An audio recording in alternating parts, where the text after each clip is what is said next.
Hello and welcome. तो इस video में हम शुरू करने जा रहे हैं reading the story of village Palampur.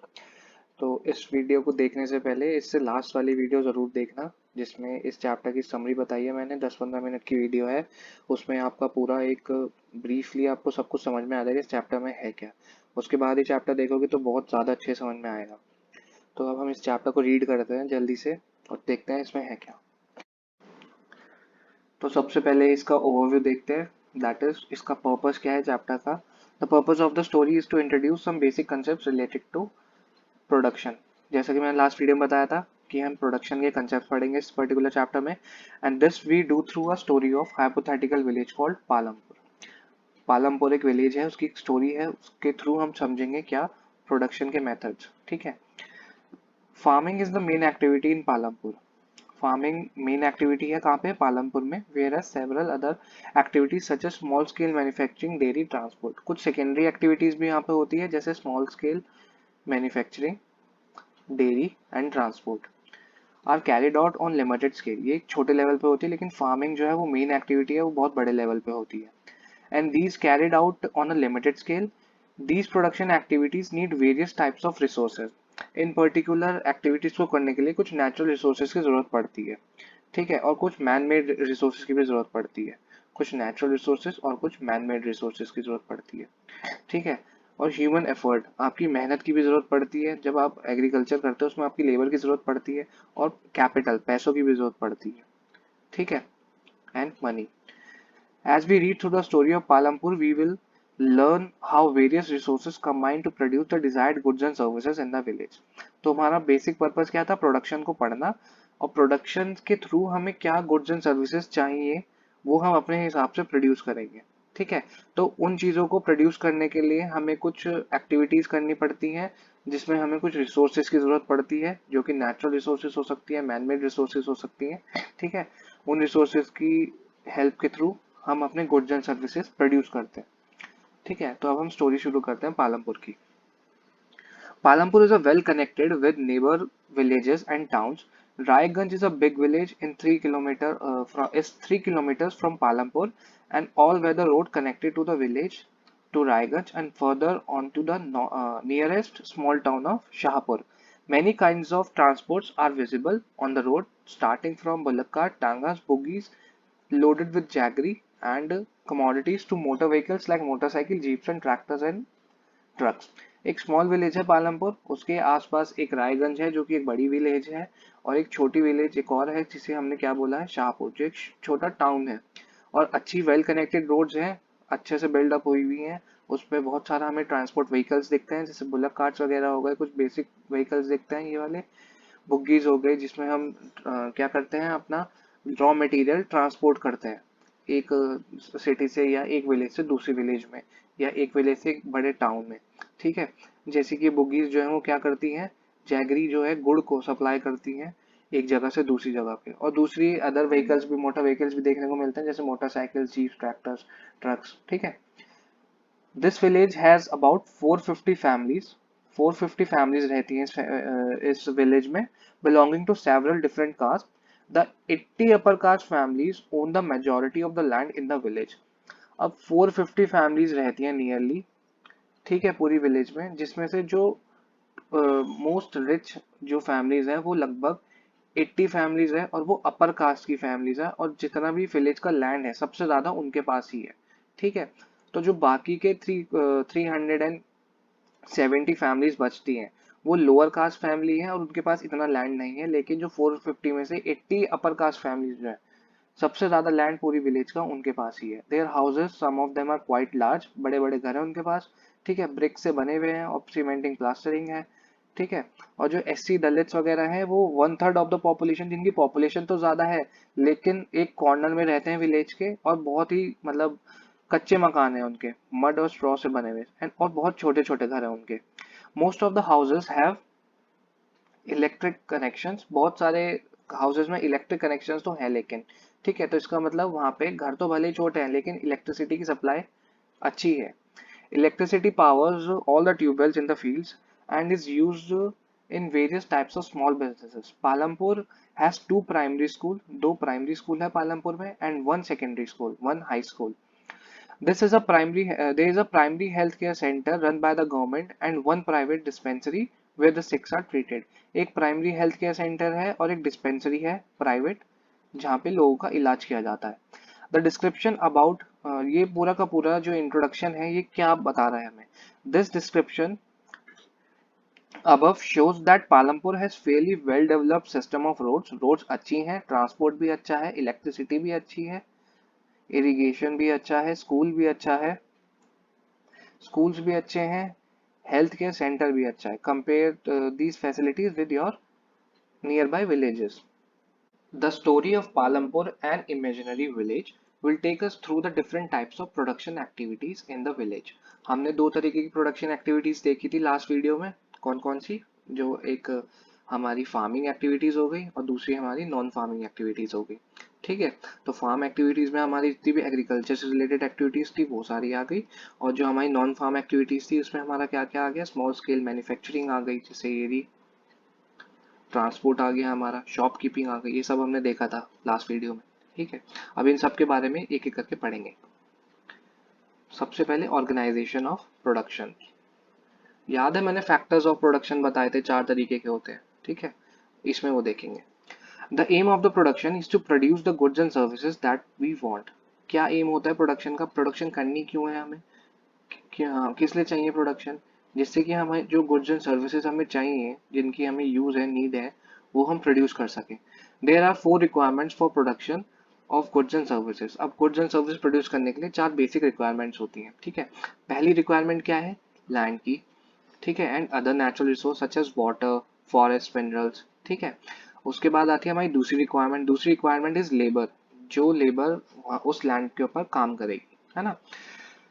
People who will do the work. Some production activities,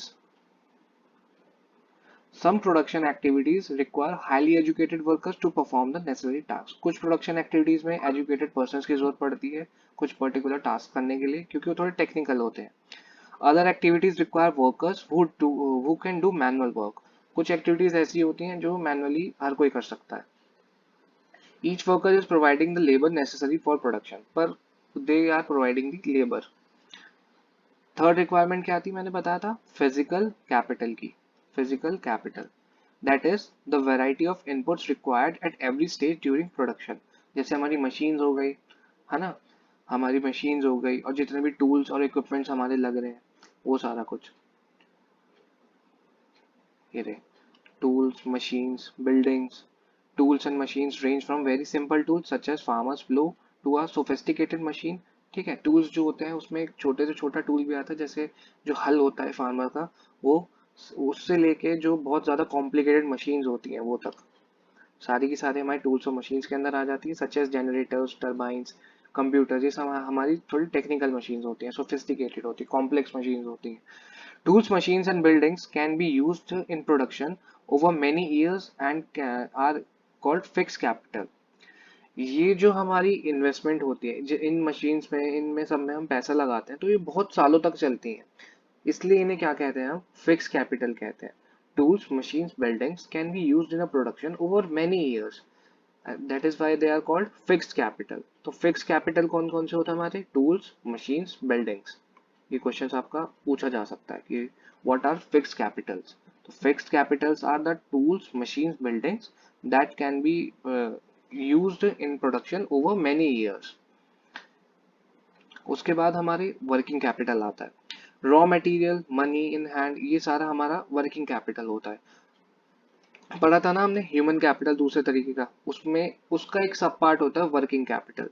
ठीक है, और ह्यूमन कैपिटल था क्या, उसका एक सब पार्ट और था जिसमें हमें एक्सपर्टीज की जरूरत पड़ती है लोगों की. Raw material and money in hand. Production requires a variety of raw materials such as yarn, जिसमें मैंने बताया था कॉटन चाहिए, कॉटन प्लांट से कॉटन चाहिए हमें एक फैब्रिक बनाने के लिए. ठीक है, वैसे हमें यार्न चाहिए वीवर को एक पर्टिकुलर फैब्रिक बनाने के लिए. And the clay use by the potters, potter को एक पॉट बनाने के लिए क्ले चाहिए. Some money is always required for the production to make payments, कुछ पेमेंट्स करनी होती है, कहीं ना कहीं पैसे की जरूरत पड़ती ही है तो इसलिए मनी का भी एक अच्छा रोल रहता है। तो ये दोनों मिलके रॉ मटेरियल और मनी मिलके क्या बनाती है, हमारी वर्किंग कैपिटल बनाती है। तो working capital is raw material and money in hand are called working capital. Working capital भी आ सकता है आपका क्वेश्चन, ठीक है, कि what do you mean by working capital. Raw material जो कि हमें प्रोडक्शन के लिए ज़रूरत है जिस चीज़ की, और थोड़ा बहुत पैसा, क्योंकि कहीं ना कहीं किसी भी स्टेज पे हमें पैसे की ज़रूरत पड़ सकती है, वो हमारी वर्किंग कैपिटल होती है। Unlike tools, buildings, machines, these are used up in production, है ना। टूल्स, बिल्डिंग मशीन्स जो होती थी वो हमारी काफ़ी टाइम तक चलती रहती थी, वो हमें बार बार उसमें पैसा लगाने की ज़रूरत नहीं है। लेकिन हमें रॉ मटेरियल जो है वो हमें बार बार खरीदना पड़ेगा, ठीक है, पैसा हमारा बार बार खर्च होगा, तो फिक्स कैपिटल नहीं है। तो अब आगे देखते हैं। There is a fourth requirement too, you will need knowledge and expertise. Human capital की बात हो रही है, नॉलेज और एक्सपर्टीज कौन देगा, ह्यूमन देंगे। जो अच्छे से पढ़े लिखे ह्यूमंस जो हैं अपने फील्ड में, जिन्होंने एक्सपर्टीज है जिनके पास, वो एक अच्छा हमारे को प्रोडक्शन में हेल्प करेंगे। To be able to put together land, labour and physical capital, produce an output either to use yourself or to sell in the market. एक अच्छी प्रोडक्शन आउटपुट निकाल के देंगे वो हमें। This these days is called human capital.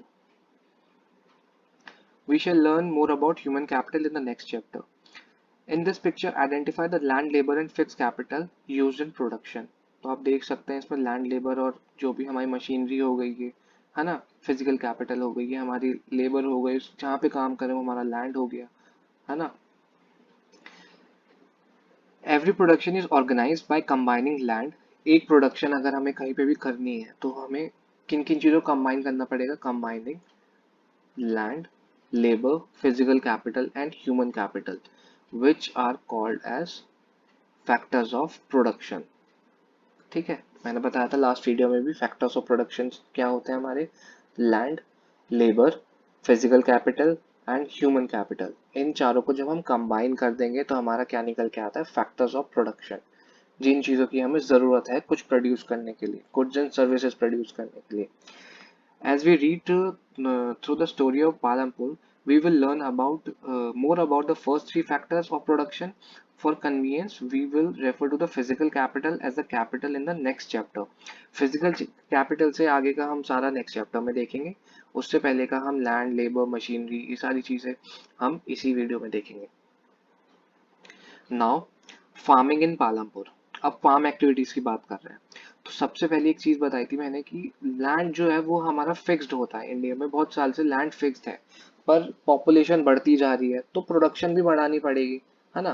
पहले अगर 10 kilo आटा या गेहूं हमारा, आटा नहीं सॉरी गेहूं, 10 किलो गेहूं अगर एक पर्टिकुलर लैंड पे बढ़ता था, लेकिन उसे खाने वाले 10 लोग थे तो वो काम चल जाता था। अब 50 लोग खाने वाले हैं, अब 10 किलो गेहूं सिर्फ उतने लोगों में एडजस्ट नहीं हो पाएगा ना, तो हमें उस, और लैंड हमारे पास उतना ही है, तो अब उस पर्टिकुलर लैंड पे हमें ज्यादा क्रॉप ग्रो करनी पड़ेगी, मतलब ईल्ड बढ़ानी पड़ेगी, उसकी प्रोडक्टिविटी उसकी बढ़ानी पड़ेगी। तो इसमें वो देखते हैं। Farming is the main production activity in Palampur. 75% of the people who are working are dependent on farming for their livelihood. 75% जो लोग हैं पालमपुर में, वो डायरेक्टली डिपेंडेंट किसके ऊपर है, फार्मिंग के ऊपर। उनका घर बार सारा फार्मिंग से ही चलता है। 75% लोगों का, 100 में से 75 लोगों का घर बार जो है पूरा का पूरा फार्मिंग से ही चलता है। दे कुड बी फार्मर्स और फार्म लेबरर्स। वो फार्मर्स भी हो सकते हैं या किसी के फार्म पे काम करने वाले लेबर भी हो सकते हैं। They well being of these people is closely related to the production of the farm. इनका भला किस चीज में है, कि प्रोडक्शन जो वो कर रहे हैं, जिस चीज में अपना मेहनत कर रहे हैं, वो अच्छी आउटपुट निकाल के दे। मतलब अगर कोई गेहूं की फसल लगा रहा है तो उनकी गेहूं की फसल अच्छी हो गई, यील्ड भी अच्छी हो, प्रोडक्टिविटी भी अच्छी हो। But remember that there is a basic constraint in raising farm production. Land area under cultivation is practically fixed. Land area जो है वो fixed है। Since 1916 Palampur there has been no expansion in the land area। ठीक है, 1916 से अभी तक वहाँ पे कोई भी expansion नहीं हुआ है, particularly land area के अंदर, और जो कि farming के अंदर आता है, under cultivation। ठीक है। By then, some of the wastelands in the village had been converted to cultivable land, कुछ परसेंट ऑफ जो वेस्ट लैंड था उसे कल्टिवेबल लैंड में हमने कन्वर्ट किया है उस पर्टिकुलर विलेज में. There exist no further scope to increase farm production by bringing new land under cultivation. But अब कोई चांस नहीं है कि कोई भी ऐसा लैंड बचा नहीं है जिसको हम कल्टीवेबल बना सके. अब जो लैंड है उस पे ही हमें क्रॉप की ईल्ड बढ़ानी पड़ेगी, प्रोडक्टिविटी बढ़ानी पड़ेगी, है ना. अभी बॉक्स पढ़ते हैं हम. The standard unit of measuring land is hectare. ये याद रखना. स्टैंडर्ड यूनिट कौन सी होती है? एसआई यूनिट भी बोलते हैं इसे. Standard unit of measuring land is hectare. ये वन वर्ड क्वेश्चन आपका आ सकता है. What is the standard unit of measuring land? It is hectare. Okay. Though in the village you may find land areas are being discussed in local units called biga, gwenta, etc. कुछ areas ऐसे होते हैं जहाँ पे local units अपने हिसाब से लोग रख लेते हैं, जैसे बीघा रख ली, ग्विंटा रख ली. कुछ कुछ विलेजेस में ऐसा होता है. 1 hectare is equals to the area of square with one side measuring 100 metres. ये डेफिनेशन याद रखना, ये बहुत ज़्यादा इंपॉर्टेंट है. पहली चीज़ कि ऐसा यूनिट क्या है, स्टैंडर्ड यूनिट क्या है लैंड को मेजर करने की, वो है हेक्टेयर, है ना. और हेक्टेयर की 1 hectare is equals to what? 1 hectare is equals to the land area of a square with one side measuring 100 metres. इसका मतलब क्या है? इट मीन्स अगर हमारे पास ये एक स्क्वायर लैंड है हमारे पास, उस पर्टिकुलर लैंड की अगर एक साइड, और ये स्क्वायर है हमारे पास, स्क्वायर की सारी साइड्स बराबर होती हैं. अगर ये ए है, ये भी ए होगी, ये भी ए होगी और ये भी ए होगी, ठीक है. और स्क्वायर का एरिया क्या होता है हमारा? A square. Area of square is equals to a square. एक साइड का स्क्वायर कर दो तो आपका एक स्क्वायर का एरिया हो जाएगा. तो 1 हेक्टेयर क्या होता है कि उसकी एक पर्टिकुलर साइड जो है वो कितनी है? 100 मीटर की. ये भी 100 मीटर की होगी, तो ये भी 100 मीटर की होगी और ये फोर्थ साइड भी 100 मीटर की होगी, ठीक है. तो 1 hectare, 1 hectare is equal to a land of a square जिसकी साइड की लेंथ कितनी है? 100 मीटर्स. ये याद रखना, डेफिनेशन बहुत इंपॉर्टेंट है. नाउ अब एक दूसरी एक्टिविटी आती है. हमने अभी देखा कि लैंड जो है वो फिक्स्ड है. अब इसके आगे की चीजें देखते हैं कि अब क्या क्या हम प्रोडक्टिविटी कैसे बढ़ा सकते हैं. Is there a way one can grow more from the same land? क्या ऐसा कोई तरीका है जिसमें हम पर्टिकुलर लैंड में ही ज्यादा ग्रोथ कर सकते हैं? हाँ है, मैंने बताया था आपको लास्ट वीडियो में, है ना. HYV सीड्स याद आ रहा है कुछ? यस, इसमें हम वही पढ़ेंगे. या फिर मिक्स क्रॉपिंग कर दी थी कि एक सीजन में कोई सी क्रॉप उगाई, दूसरे सीजन में कोई और सी क्रॉप उगाई. तो इसमें हम वो देखते हैं.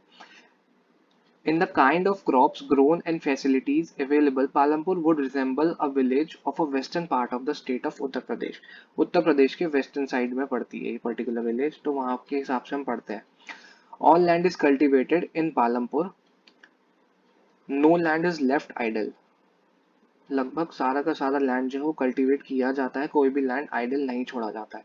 During the rainy season, rainy season को क्या बोलते हैं? खारिफ सीजन बोलते हैं. रेनी सीजन खारिफ सीजन होता है.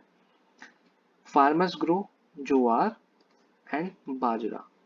रेनी सीजन में क्या उगाया जाता है? Jowar and bajra. Basically rainy season में वो क्रॉप्स उगाई जाती है जिनको पानी की बहुत ज्यादा जरूरत होती है, ठीक है. तो ज्वार और बाजरा दो ऐसी क्रॉप्स हैं, और भी बहुत सारी क्रॉप्स हैं, बट ये दो पर्टिकुलर ऐसी क्रॉप्स हैं जिनको पानी की बहुत ज्यादा नीड होती है, इसलिए वो रेनी सीजन में उगाई जाती है, जिससे कि बारिश पड़ती है तो बहुत सारा पानी उन्हें अपने आप मिल जाता है. These plants are used as cattle feed. ज्वार और बाजरा को हम एज अ कैटल फीड, गाय वगैरह का चारा में एज अ यूज करते हैं उसे, ठीक है. It is followed by cultivation of potato between October and December. अब हमारा रेनी सीजन हमारा अगस्त सितंबर में खत्म हुआ. उसके बाद अक्टूबर में हम क्या उगाना शुरू कर देते हैं? अक्टूबर एंड दिसंबर में हम पोटैटो उगाना शुरू कर देते हैं. ओके. फिर उसके बाद हमारा विंटर सीजन शुरू हो जाता है दिसंबर से. उसमें हम उगाते हैं राबी क्रॉप्स. विंटर सीजन में कौन सी क्रॉप्स उगती है? Rabi crops. Fields are sown with wheat. Rabi season की एक मेजर क्रॉप है कौन सी? व्हीट. और रेनी सीजन की एक मेजर क्रॉप मैं बता देता हूँ, राइस. और ज्वार और बाजरा है ही. और वीट जो होता है उसे बारिश की इतनी ज़्यादा ज़रूरत नहीं होती, और वो एक ठंडे क्लाइमेट में उगाया जाता है। ठीक है, तो ठंड के मौसम में हमारा राबी क्रॉप्स उगाई जाती है। उसका एक एग्जांपल क्या है, हमारा वीट, गेहूं।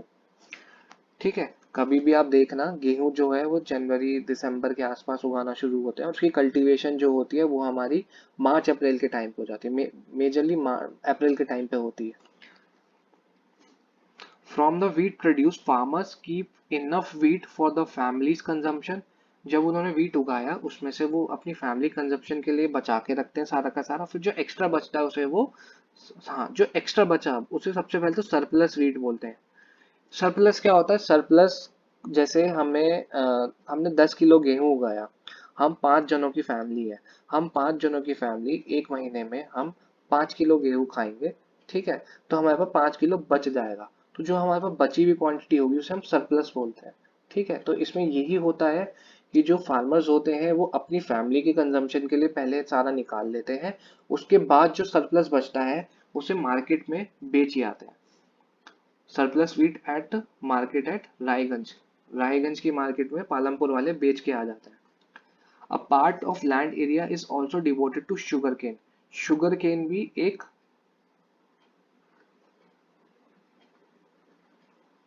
ऐसी क्रॉप है जो मतलब सबसे पहली चीज तो उसको भी पानी की बहुत ज्यादा जरूरत पड़ती है शुगर केन को उगाने के लिए। ठीक है, तो रेनी सीजन में ही सबसे ज्यादा उगाई जाती है। दूसरी चीज, एक पार्ट ऑफ द लैंड जो है वो शुगर केन को डिवोट कर दिया जाता है, मोस्टली साल भर में बहुत बार उग जाता है शुगर केन, है ना। Sugarcane in its O is raw form or as jaggery is sold to the traders in Shahpur. Sugar cane से हमारा क्या निकाला जाता है, जैगरी, जिसे हम गुड़ बोलते हैं। और गुड़ को ठीक है, और जो उसका और जूसेस जो होते हैं शुगर केन से ही हमारी शुगर बनाई जाती है, उसको और ज्यादा रिफाइन करके। जो जैगरी होता है वो बीच का पोर्शन होता है हमारा। ठीक है, the main reasons why farmers are able to grow three different crops in a year in Palampur is due to well developed system of irrigation। अब मैंने बोला ना शुगर केन बहुत ज़्यादा अलग अलग सीजन में भी उगा देते हैं, वो इसलिए क्योंकि इरिगेशन की फैसिलिटी बहुत ज़्यादा है। वरना शुगर केन जो है वो हमारा खारिफ सीजन में ही उगाया जा सकता है, क्योंकि उसे पानी की नीड बहुत ज़्यादा रहती है। ओके, सो पालमपुर में बहुत अच्छा वेल डेवलप्ड इरिगेशन सिस्टम है, इसलिए हम अलग अलग सीजन में भी कोई सी भी क्रॉप उगा ले रहे हैं, है ना। बट पर्टिकुलरली आपको ये याद रखना है कि विंटर सीजन की कौन सी होती है, राबी क्रॉप्स होती है। उसका एग्जांपल एक वीट हो गया आपका, है ना। और आप आपकी समर सॉरी रेनी सीजन की खारिफ खारिफ क्रॉप्स कौन सी होती है जो रेनी सीजन में उगाई जाती है, उनका एग्जाम ज्वार और बाजरा, ये याद रखना, क्योंकि तुम्हारी बुक में दे रखा है। Electricity came early to Palampur. Its major impact was to transform the system of irrigation. Electricity अच्छी है इसलिए इरीगेशन सिस्टम भी अच्छा है। Persian wheels were till then used by the farmers to draw water from the wells. Persian wheel होता है एक तरीके का पहिया होता है, उसमें ना हर एक जो स्पोक होता है ना, जो कांटा आ रहा होता है टायर के बीच में से, मैं ड्रॉ करके दिखाता हूँ। जैसे ये एक व्हील है, इसके ये स्पोक्स हो गए, तो होता क्या है, हर एक स्पोक पे ना एक यहाँ पे एक डब्बा बांध देता है, एक डब्बा बंधा रहता है यहाँ पे। तो ये व्हील जो है ये किसी भी, जैसे ये रिवर फ्लो कर रही है यहाँ पे नीचे जा रही है, तो ये यहाँ पे बांध देते हैं, ये खुद ही बढ़ता रहता है और ये घूमता भी रहता है रिवर के फ्लो की वजह से, है ना। या फिर किसी भी वेल में इसको बांध देते हैं रस्सी के थ्रू, यहाँ पे रस्सी बांध दी, ये पर्शियन व्हील है, और ये वेल है आपका, इसमें यहाँ पे पानी है, तो यहाँ से रस्सी से खींचते हैं और वो भी खींच खींच के पानी आपका बाहर निकाल देता है ना। सब आगे चलते हैं। People saw that the much electric run tube wells could irrigate could irrigate much larger areas of land more effectively। जो लार्ज ट्यूबवेल्स होती हैं वो अच्छे से हमारा जो बड़ा एरिया है उसे इरिगेट कर देती हैं। The first few tube wells were installed by the government. First few tube wells जो है वो कुछ गवर्नमेंट ने इंस्टॉल कर दी थी। Soon however farmers started setting up private tubewells. As a result, by mid-1970s, the entire cultivated area of 200 hectare was irrigated। पहले क्या था, क्या बोलते हैं, आपका रेनफॉल पर डिपेंडेंट रहते थे सारे के सारे फार्मर्स। उसके बाद क्या हुआ, गवर्नमेंट ने कुछ ट्यूबवेल्स इंस्टॉल करी, जिसकी वजह से बहुत ज़्यादा लैंड जो है हमारा इरिगेट होने लगा। But by the end of 90 mid of 1970s हमारा एंटायर जितना भी हमारे पास लैंड था, कल्टिवेटेड लैंड था, वो पूरा का पूरा हमारा इरिगेट होने लगा। क्यों? क्योंकि प्राइवेट ट्यूबवेल्स भी लोगों ने अपने खुद खुद की ट्यूबवेल्स भी इंस्टॉल करनी शुरू कर दी थी। ओके, नाउ हम ये बॉक्स देखते हैं। Not all villages in India have such high level of irrigation. Her village में इंडिया में इस समय इतनी अच्छी कंडीशंस नहीं है इरिगेशन की, बहुत प्रॉब्लम्स भी हैं बहुत जगह पे, सूखा भी पड़ता है बहुत जगहों पे। Apart from the riverine plains, coastal regions in our country are well irrigated. Coastal regions जो हैं वो बहुत ज़्यादा अच्छे से इरिगेटेड है। और जो हमारे रिवाइन रिवाइन प्लेन्स का मतलब है जितने भी ऐसी प्लेन्स हैं हमारे इंडिया के जहाँ जिनके आसपास नदियाँ बहती हैं, वो भी अच्छे से इरिगेटेड रहते हैं रीजन्स, क्योंकि वहाँ पे पानी की कोई कमी नहीं रहती। और जितने भी हमारे कोस्टल एरियाज हैं, समुद्र के पास के जो रीजन्स हैं, वहाँ पे भी सारी की सारी हमें रिवर्स ड्रेन होती है, इसलिए वहाँ पे भी पानी की कोई कमी नहीं रहती है सच। और वहाँ पे रेनफॉल भी बहुत ज़्यादा रहती है, तो इसलिए ऐसी कोई दिक्कत नहीं आती पानी की। In contrast plateau region such as Deccan plateau, जो हमारा डेक्कन प्लेट्यू का रीजन है, वहाँ पे हमें दिक्कत हो जाती है, लो लेवल्स ऑफ इरिगेशन रहता है वहाँ पे। Of the total cultivated land area in the country a little less than 40% is irrigated every today, even today. इतना बड़ा कल्टिवेटेड लैंड है हमारे पास, 100% का अगर मान लो कल्टिवेबल लैंड है, आज भी पूरी कंट्री में सिर्फ और सिर्फ 40% जो है वो ही लैंड इरिगेट हो पाता है रोजाना। 60% हमारा लैंड को पानी नहीं मिल पाता है आज भी। In the remaining areas farming is largely dependent on rainfall. सिर्फ वहाँ पे रेनफॉल से ही काम चलाना पड़ता है, तो रेनफॉल पे डिपेंड हो जाते हैं बहुत सारे फार्मर्स। और इसकी वजह से बहुत बार ऐसा होता है कि बारिश नहीं हो रही होती है टाइम से, जिसकी वजह से क्रॉप्स फेल हो जाती हैं वहाँ पे, भुखमरी की दिक्कत हो जाती है, क्योंकि क्रॉप फेलियर हो जाता है वहाँ पे। सो नेक्स्ट है हमारा, to grow more than one crop on a piece of land during the year is known as multiple cropping. ये जो भी हम पढ़ रहे थे कि रेनी सीजन में हमने ज्वार बाजरा उगा लिया, फिर उसके बाद हमने पोटैटो उगा लिया जो हमारा ऑटम सीजन था, उसके बाद हमारे विंटर सीजन में हमने वीट उगा लिया। तो इस पर्टिकुलर जो भी हम पढ़ रहे हैं ये पूरा का पूरा सीजन वाला हिसाब किताब, इस पूरे के पूरे पैटर्न को क्या बोलते हैं हम, मल्टीपल क्रॉपिंग पैटर्न। पूरे साल में हर अलग अलग टाइम पे हर अलग अलग सीजन के अकॉर्डिंग हमने अलग अलग क्रॉप्स उगाई हैं, मल्टीपल क्रॉपिंग बोलते हैं इसे इसलिए। It is the most common way of increasing production on a given piece of land. ये बहुत ही ज्यादा कॉमन तरीका है जिससे कि हम एक पर्टिकुलर लैंड पे प्रोडक्शन बढ़ा सकते हैं। All the farmers in Palampur grow at least two main crops. Many are growing potato as a third crop in the past 15 to 20 years. Palampur में दो मेन क्रॉप तो उगाई जाती हैं हर साल, और कुछ फार्मर्स ऐसे हैं जो तीसरी क्रॉप भी उगा देते हैं एज अ पोटैटो, जो बीच का सीजन बचता है उसमें।